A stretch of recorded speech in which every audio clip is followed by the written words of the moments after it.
तो स्टूडेंट्स बात करते हैं सबसे important chemical reaction of amines की। ठीक है, बहुत इम्पोर्टेंट है ये, इस वजह से भी इम्पोर्टेंट है क्योंकि ये अमाइंस का टेस्ट भी है। ठीक है, ये अमाइंस को टेस्ट भी किया जा सकता है या फिर डिस्टिंग्विश भी किया जा सकता है primary secondary and tertiary amines में। ठीक है, तो इस वजह से ये इम्पोर्टेंट और बहुत ही ज़्यादा इम्पोर्टेंट केमिकल रिएक्शन है। राइट, देखिए इस रिएक्शन का क्या नाम है, दैट इज अ हिंसवर्ग रीजेंट या हिंसवर्ग टेस्ट कहलाता है ये। ठीक है, और हिंसवर्ग रीजेंट का नाम है यहाँ पर that is a aryl sulphonyl chloride. ठीक है, एराइल सल्फोनिल क्लोराइड ये जो है वो हिंसवर्ग रीजेंट कहलाता है। राइट, और इस केमिकल इस टेस्ट को हम कहते हैं हिंसवर्ग टेस्ट। राइट, तो ये रिएक्शन होगी, reaction of amine with the aryl sulphonyl chloride. This is the best test for distinction between the primary, secondary and tertiary amines. Right, इसको याद रखना है, प्राइमरी सेकेंडरी और टर्सरी अमाइंस को अगर आपको अलग अलग पता करना है कि कौन सा प्राइमरी होगा, सेकेंडरी होगा, टर्सरी अमाइन होगा, तो उसके लिए हिंस और टेस्ट ये सबसे बेस्ट टेस्ट है। राइट, देखिए अब यहाँ पर बेंजीन सल्फोनिल क्लोराइड का फॉर्मूला क्या होता है। बेंजीन सल्फोनिल क्लोराइड जो है वो ये होता है, देखिए benzene, this sulphonyl and this is the chloride. Benzene sulphonyl chloride का ये फॉर्मूला है, आपको याद रखना है। अब यहाँ पर देखिए, पहले है यहाँ पर प्राइमरी से करवाएंगे, फिर सेकेंडरी से, फिर टर्सरी से। ठीक है, तो प्राइमरी के साथ देखिए क्या रिएक्शन होता है। प्राइमरी के साथ अगर हम रिएक्शन कराते हैं तो यहाँ पर देखिए ये आपको पता है ना, न्यूक्लियोफाइल की तरह वर्क कर रहा है, और ये यहाँ पर जो है वो 1 और 2, ये दोनों के ऑक्सीजन जो है वो क्या है, इलेक्ट्रोनेगेटिव एलिमेंट है, और ये क्लोरीन भी इलेक्ट्रोनेगेटिव एलिमेंट है। तो ये तीनों जो सल्फर है यहाँ पर वो ये 3 इलेक्ट्रोनेगेटिव एलिमेंट से जुड़ा हुआ है, तो इस पर चार्ज जो रहेगा वो पॉजिटिव चार्ज रहेगा। इस वजह से जो नाइट्रोजन है वो अटैक कहाँ पर करेगा, इस सल्फर पर अटैक करेगा। ठीक है, जैसे ही सल्फर पे ये अटैक करता है तो क्या होता है, ऑक्सीजन और सल्फर वाला एक बॉन्ड ब्रेक होता है, जिसकी वजह से ऑक्सीजन पर क्या आ जाता है, निगेटिव चार्ज आ जाता है। ठीक है, लेकिन ये अनस्टेबल रहता है, ये तुरंत ही क्या करता है, बैक बॉन्डिंग करता है, और बैक बॉन्डिंग के साथ क्या होता है, डबल बॉन्ड बना लेता है फिर से। लेकिन ये जो होता है क्लोरीन, वो as a best leaving group का काम करता है, और यहाँ से क्या होता है, डिटैच हो जाता है। राइट, और जिसकी वजह, अब यहाँ पर क्या था, अब इसने जो कि इलेक्ट्रॉन को दिया था, जिसकी वजह से इस पर पॉजिटिव चार्ज आया था। राइट, अब ये जो Cl जो यहाँ से जाएगा, ये Cl क्या करेगा, इस प्रोटॉन को, ठीक है, यानी जो हाइड्रोजन है, एक हाइड्रोजन को अपनी ओर अट्रैक्ट कर लेगा, इस वाले को या इस वाले को, किसी एक को। ठीक है, और HCl बनाकर यहाँ से आउट हो जाएगा। राइट, लेकिन जो बॉन्ड पेयर के इलेक्ट्रॉन्स थे हाइड्रोजन और नाइट्रोजन के बीच, ठीक है, वो कहाँ आ जाएंगे, इस नाइट्रोजन पर आ जाएंगे, जिसकी वजह से नाइट्रोजन का जो चार्ज है वो खत्म हो जाएगा। ठीक है, तो फाइनल प्रोडक्ट यहाँ पर ये बन जाएगा। राइट, इसका नाम क्या है, ये एक्चुअली क्या है, एक अमाइड है, सल्फोनामाइड है। राइट, और ये है एन इथाइल, देखिए एन से लगा, ये नाइट्रोजन है, नाइट्रोजन से लगा वो इथाइल, एन इथाइल, और बेंजीन सल्फोनामाइड है, बेंजीन सल्फोनामाइड है।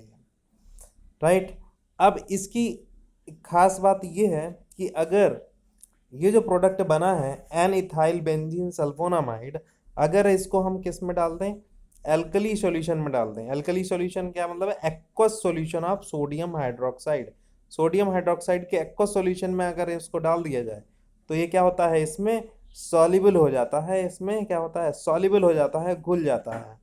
राइट, ये इस प्रोडक्ट की खास बात है, सॉल्युबल इन एल्कलीज। ठीक है, अब बात करते हैं, ये तो था प्राइमरी अमाइंस के साथ इस तरीके का रिएक्शन। सेकेंडरी अमाइन के साथ बात करते हैं। ठीक है, सेकेंडरी अमाइन ये जो है ना, ये सेकेंडरी अमाइन है क्योंकि यहाँ पर एक ही हाइड्रोजन जो है वो है, और बाकी दो के दो क्या हैं, कोई भी एल्काइल ग्रुप्स अटैच्ड हैं। राइट, वही सेम वे से आपको क्या करना है, इस पर अटैक कराना है। राइट, इस सल्फर पर, और वैसे ही सेम होगा, ऑक्सीजन जाएगा, ऑक्सीजन फिर बैक बॉन्डिंग करेगा, और उसके बाद इस बार क्या होगा, लिविंग ग्रुप की तरह हाइड्रोजन वो क्लोरीन यहाँ से निकलेगा, और क्लोरीन फिर किसको करेगा, इस वाले एक ही प्रोटॉन को क्या करेगा, अट्रैक्ट करेगा, जिसकी वजह से नाइट्रोजन और प्रोटॉन के बीच में जो बॉन्ड पेयर था वो कहाँ आ जाएगा, इस नाइट्रोजन पर। नाइट्रोजन का चार्ज जो है वो यहाँ पर फिनिश हो जाएगा, और HCl यहाँ से आउट हो रहा है।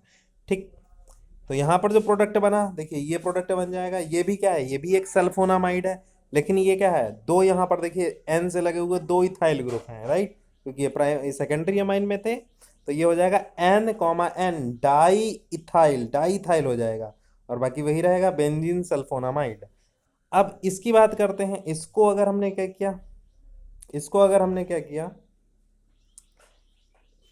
इसको वही हमने एल्कली सॉल्यूशन यानी aqueous solution of sodium hydroxide में डिसॉल्व करने की कोशिश की, ठीक है, तो ये क्या होता है, ये डिसॉल्व नहीं होता है, यानी ये सॉल्युबल नहीं है, this product is not soluble. ये प्रोडक्ट जो होता है वो क्या है, not soluble in alkali, alkali it mean the aqueous solution of sodium hydroxide, correct, उसमें ये नॉट सॉल्युबल, ये सॉल्युबल नहीं होता है, करेक्ट। तो इस तरीके से प्राइमरी का बारे में पता चल जाएगा, प्राइमरी में जो प्रोडक्ट बनेगा वो भी सल्फोनामाइड बनेगा, लेकिन वो क्या होगा, डिसॉल्व होगा इन एल्कली सॉल्यूशन में, लेकिन ये क्या होगा, ये डिसॉल्व नहीं होगा सेकेंडरी के लिए। तो प्राइमरी और सेकेंडरी का इस तरीके से पता चल जाएगा। अब बात करते हैं टर्सरी के लिए, ठीक है, टर्सरी अमाइंस में देखिए क्या होता है, टर्सरी अमाइन में अगर आप देखेंगे तो यहाँ पर कोई भी हाइड्रोजन नहीं होता है, ठीक है, इसके पास कोई भी हाइड्रोजन नहीं होता है, और हमें पता है कि जो ये अगर यहाँ से क्लोरीन यहाँ से आउट होता है, ठीक है, तो ये क्या करता है, प्रोटॉन को अट्रैक्ट करता है, तो प्रोटॉन है ही नहीं यहाँ पर, तो अट्रैक्ट किसको करेगा, इसलिए ये रिएक्शन जो है बेंजीन सल्फोनामाइड के साथ, ये टर्सरी अमाइंस जो हैं वो क्या करते हैं, रिएक्शन नहीं देते हैं, ठीक है, एक्सपेरिमेंटली कोई रिएक्शन होती ही नहीं है, राइट, एंड कोई प्रोडक्ट नहीं बनता है। तो ये हिंसवर्ग रीजन जो है, हिंसवर्ग टेस्ट इस तरीके से प्राइमरी, सेकेंडरी और टर्सरी अमाइंस का हमें क्या करता है, डिस्टिंक्शन के बारे में बताता है, डिस्टिंग्विश करता है। इस तरीके से प्राइमरी, सेकेंडरी और टर्सरी अमाइंस को डिस्टिंग्विश किया जा सकता है। प्राइमरी अमाइंस में जो प्रोडक्ट बना benzene sulphonamide, N ethyl benzene sulphonamide, वो क्या होता है, डिसॉल्व हो जाता है, ठीक है, in aqueous sodium hydroxide solution. Secondary amine में जो प्रोडक्ट बना वो डिसॉल्व नहीं होता है, राइट, वो सॉल्युबल नहीं है in alkali sodium hydroxide solution, right, aqueous sodium hydroxide solution. और टर्सरी अमाइन में तो प्रोडक्ट बनता ही नहीं है, यानी कोई केमिकल रिएक्शन होती ही नहीं है, ठीक है, this is most important chemical. Subscribe कीजिए, बेल आइकन को प्रेस करिए, मिलते हैं नेक्स्ट वीडियो में नेक्स्ट केमिकल रिएक्शन के साथ।